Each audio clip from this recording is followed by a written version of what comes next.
Hey, what's happening, everybody out there in the XRP community? Thanks for coming back to Investment Perspectives. Today, we're going to talk about something that's a little more fun to talk about than what we've been talking about. Now, we're going to still look at somebody's theory of what they see happening, but I wanted to share this with you. Somebody actually, first of all, shout out to the handle 104 on the comments below one of the last videos that actually sent the link and said, hey, you need to check out this person.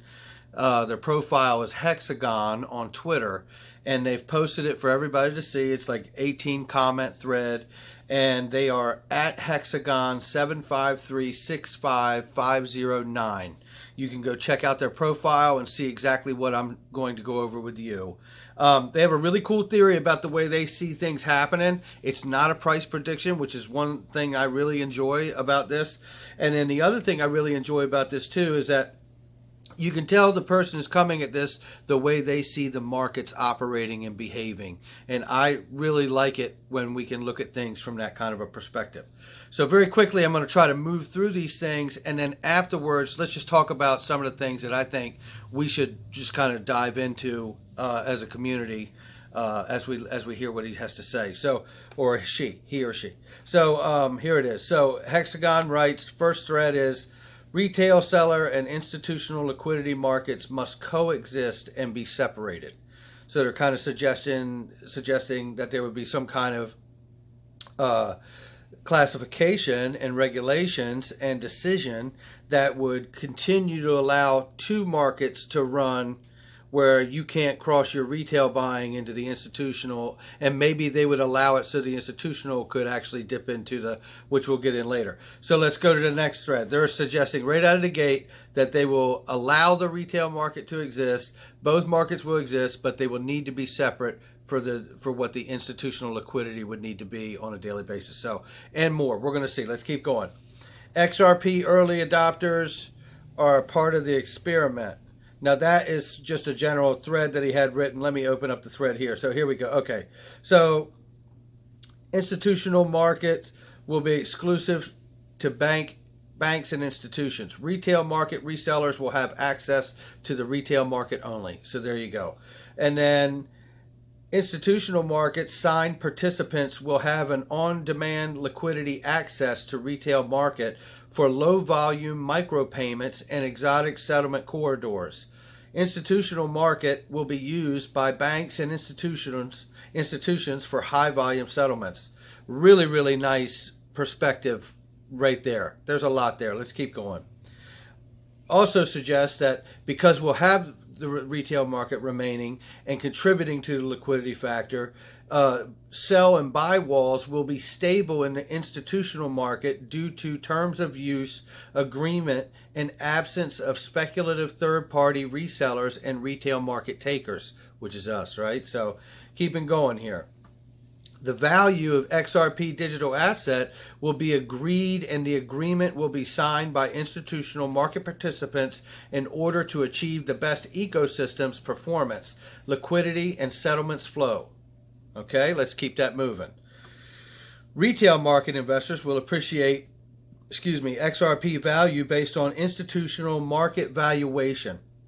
Institutional markets valuation won't let the price fluctuate in retail reseller market. Retail market digital asset holders will switch from speculators to market makers. Remember that.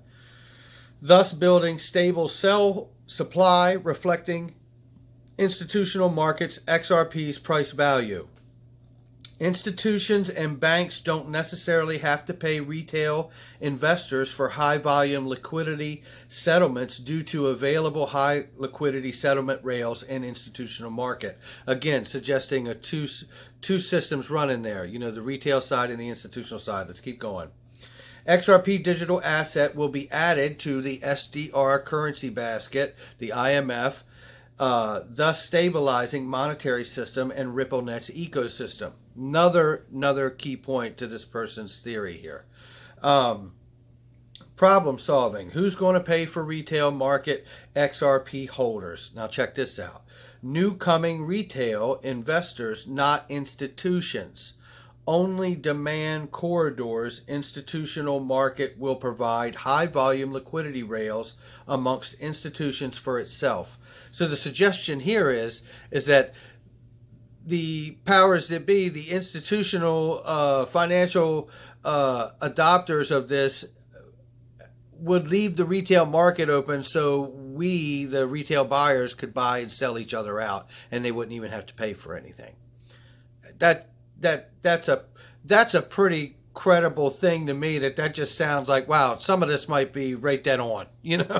Let's keep going. So, how to reduce price fluctuation with sell and buy walls. Current XRP holders will become market makers for the supply.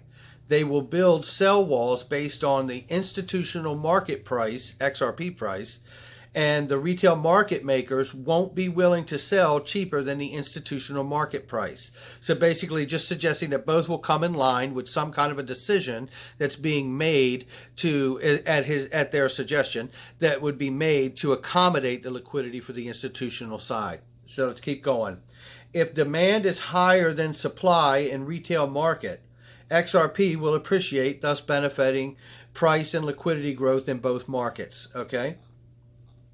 Why high demand? XRP will be backed by institutions, thus demonstrating trust and stability, store of value, digital gold, utility, bridge asset, liquidity tool, real world use case. And you just can't say it any more clear than that. That is for sure about XRP. Keeping going. Value of XRP. Sudden price increase. XRP value will be agreed by institutional market participants.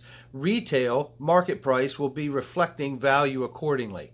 So it's all going to, this person is suggesting that the price will be set by the institutional side, and the retail market side will obviously fall in line accordingly. So let's see here. Okay, liquidity. Institutions and banks will have more access to both markets for high volume, low volume, and exotic corridor settlements. So this is, okay, let's keep going here. Possibility, theory. Both ecosystems already coexist with the XRP Ledger payments and XRP Ledger exchange. Now, this is a disclaimer that obviously HEXAGON puts here. I do not provide personal investment advice. Conduct your own due diligence or consult a licensed financial advisor or broker before making any and all investment decisions, which is just fantastic advice. It's coming from me. It's coming from him. It's coming from anybody. As we know, investment perspectives, we like to speculate things here. And we're not afraid to take a look at the things that we don't have answers to about our investments. It's not investment advice, and nobody's here ever really saying that this is what's going to happen or making predictions. We don't do that really. We try to stay away from that here.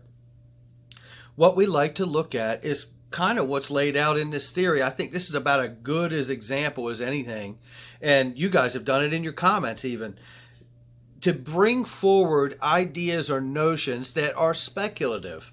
They are not for certain. This isn't for certain. Everything we've talked about before this is not for certain. And that's why we talk about it, because it isn't for certain. And some of it is our not knowing how things operate and how markets operate and behave and which way a legal decision is actually going to go, even though we know before it gets there what it should be. We just don't make the grand assumptions. So now let's go back into this and just ask a couple quick questions, and then I'm going to turn you guys loose on all this stuff. I cannot wait to see what comments and questions that you throw underneath of this video about this person's theory. And again, I will put a link to HEXAGON on Twitter so you guys can go follow HEXAGON and take a look at this stuff yourself, and it'll be easier for you to flip back and forth. But a couple of things that I just wanted to bring question to is the notion that I like the idea of the suggestion that the retail market remains the institutional market, and they may be separate. My question to this notion that HEXAGON's putting forward is, with the future market for XRP already rolled out in the world, and we know that at some point, once the classification is in, they're going to roll futures out domestically, and it will be truly all over the world after it's in the United States. I guess my thought is on this is that if there's going to be two different markets and they introduce the futures market, if they come out and the institutional says, well, the price needs to be ABC or 1, 2, 3, right? Then the person is also suggesting that the retail market would match that, because nobody in the retail market is going to want to sell for any less than what the institutional market's being valued at, right? And that makes perfect sense. So my real question, just as a start to you guys, and we'll build it out from here in the comments, but how would the future market remain if there's going to be such a constant decided price? It would kind of kill a futures contracts market if there's going to be a locked price. And maybe this person's not suggesting that to that degree, so let's keep an open mind on that. But anyway, this is the theory. I think it's a little more positive than the other things we've had to look at, so I think it'll be a nice treat to spend a little time looking at some of this too, because you know what? All of it's possible because we don't have the classification yet. All right, guys, I'll catch you on the next one. Remember, put some comments down below, hit the like and subscribe, and let's see what we can figure out about this thing. I'll talk to you soon. Take care. Bye.